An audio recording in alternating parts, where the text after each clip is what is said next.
Mag-exit tayo ng exit A or exit E dito sa Wong Tai Sin Station. 唔好再行啦，拎住大型行李就要搭 lift。Exit A. A. 請注意，連接大樓及 C 出口嘅扶手電梯做緊更換工程，暫停使用。 Magkatabi lang yung exit na yan, exit A at exit E. Yan, dito tayo dadaan sa may exit A. Ayan, paglabas nyo guys ng exit A ay kakaliwa lang kayo. So, bali, lalakad lang kayo sa inyong left side. So, dire-diretso lang yan hanggang makarating na kayo sa park. So, madadaanan nyo rin dyan guys yung exit E ng Wong Tai Sin Station. So, yan, kung dumaan kayo ng exit E, ay dyan naman kayo lalabas. So, ganun din guys, kung exit E kayo, ayan, magle-left side din kayo ng lakad paglabas nyo ng exit E. Yan, maaga tayo ngayon guys, para hindi pa masyadong madaming tao sa park.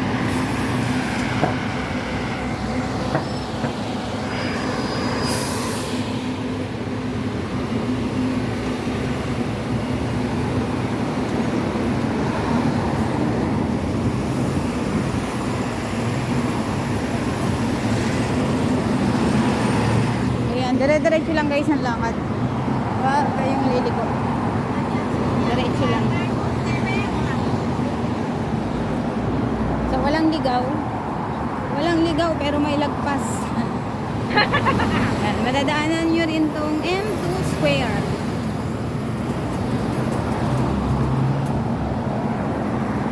Yan o. M2 Square. Diretso pa rin tayo.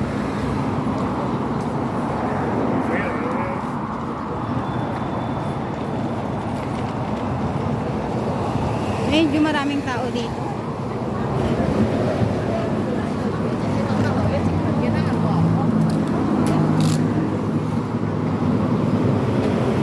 Dadaanan nyo rin tong Brilliant Food.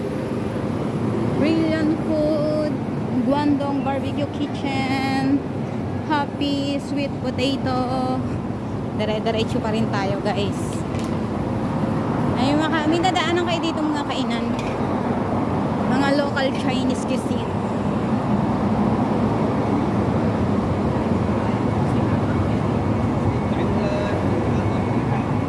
Uy, may Jockey Club. Sain na ba ito? Natataya ako at mananalo.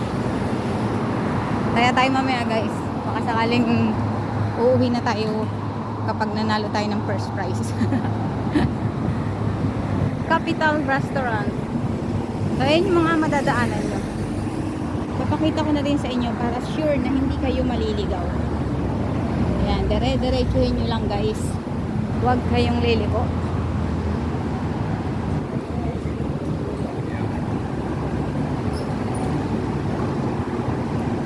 So, dalawang exit yung pwede nyong labasan papunta dito. Yung exit E at saka exit A.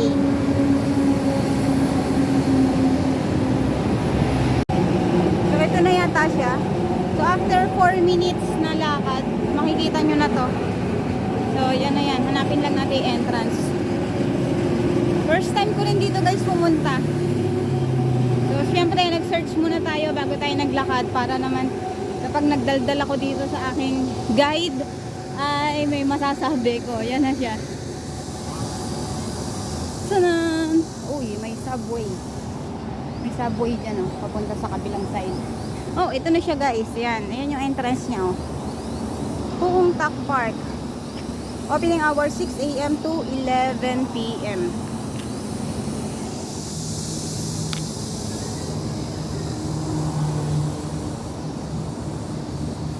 So, nasa 4 minutes na lakad lang to. Nandito na kayo. From exit A. Wow! Kita nyo ba yun guys? So, inagahan natin kasi baka mamaya maraming tao kasi nga holiday ngayon. So, ikutin muna natin siya. Ayan, may makikita kayong mga upuan doon sa ilalim ng mga pavilion. So, Ang ganda rin dito. Oh. Ikutin muna natin siya guys.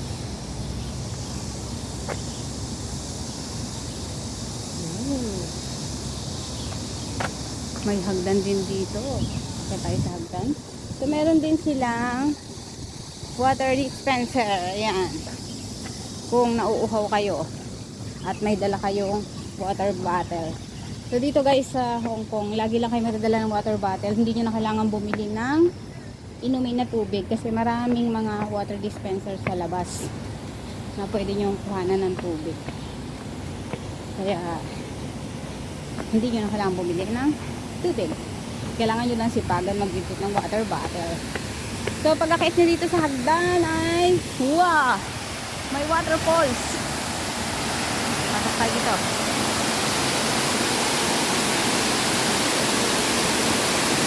Wow!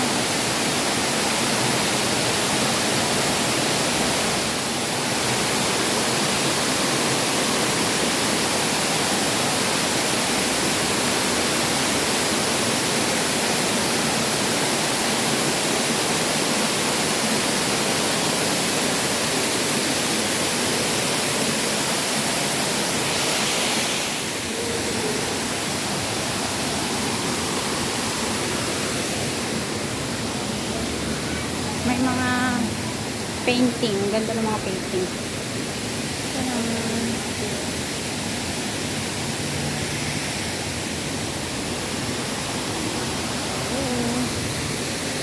So, kung aabutan kayo ng ulan dito, no problem kasi may mga sisilungan. Yan, meron ulit ng water dispenser, oh. Oh, ang ganda ng painting.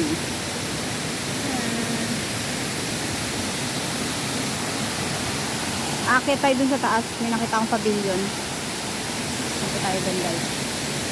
Ang dami ding exit at entrance yung park na to guys. Katulad ditong napuntahan natin na to, may panibago siya ritong entrance exit na makikita kayo. And basta ikutin nyo na lang guys kapag nandito na kayo at marami kayong makikita dyan bukod sa painting at yung kabilang entrance exit na to ay maganda yung arko niya sa labas. Ayan. Kaya lumabas pa tayo para tingnan natin. Kompleto rin sa signage ang park. Ayan, no cycling and no skateboarding sa loob ng park na to.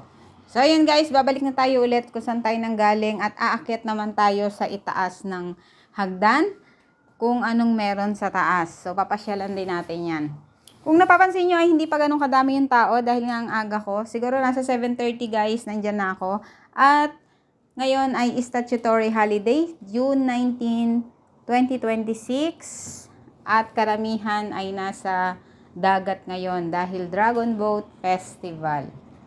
Pero dahil nga ang weather ngayon sa Hong Kong ay uulan at aaraw, ay kaya napagdesisyonan ko na dito na lang muna sa mga tabi-tabi na park mamasyal. So after natin dito sa Fung Tak Park ay pupunta naman tayo ng Wong Tai Sin Temple. So dito lang din yan sa Wong Tai Sin. Kaya masusulit naman din yung gala natin dito sa Wong Tai Sin dahil marami tayong pwedeng pasyalan na libre lang.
Meron dito mga ganyan guys, tapos may nang nakatambay sa loob.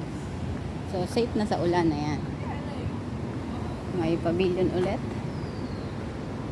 Anong laman ditong loob nito? Ah, butas din pala yung loob. So may ulan pa rin. Ayan, pavilion ulit. Tapos may isa ulit entrance dito, ayan, sa gilid. So marami siyang entrance tong park na to. Isa, dalawa, tatlo. Baka meron pa dun sa kabila. So let's see muna dito kung anong meron dito. Oh, ang ganda ng mga stones.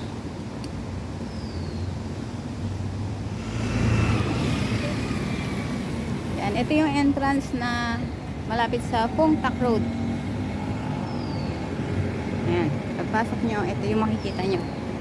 Ang magagandang mga bato-bato. Baba tayo dito sa baba. So hindi na tayo babalik dun sa kabila na may hagdan. Dito na tayo, may daan naman dito. Maganda rin yung park na to guys, sa mga gusto rin mag-explore dito sa bandang Wong Tai Sin. So after nito pumunta tayo ng Siksik-Yon Temple.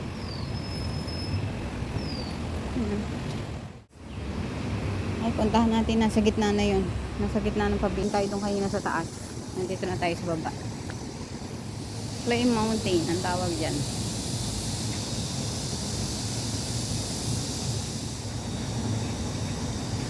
Flame Mountain. Mountain of Blossom Fruits. So, may mga pangalan pala siya. Ayan o. Mountain of Blossom Fruits sa taas. Crystal Palace. Five Finger Mountain.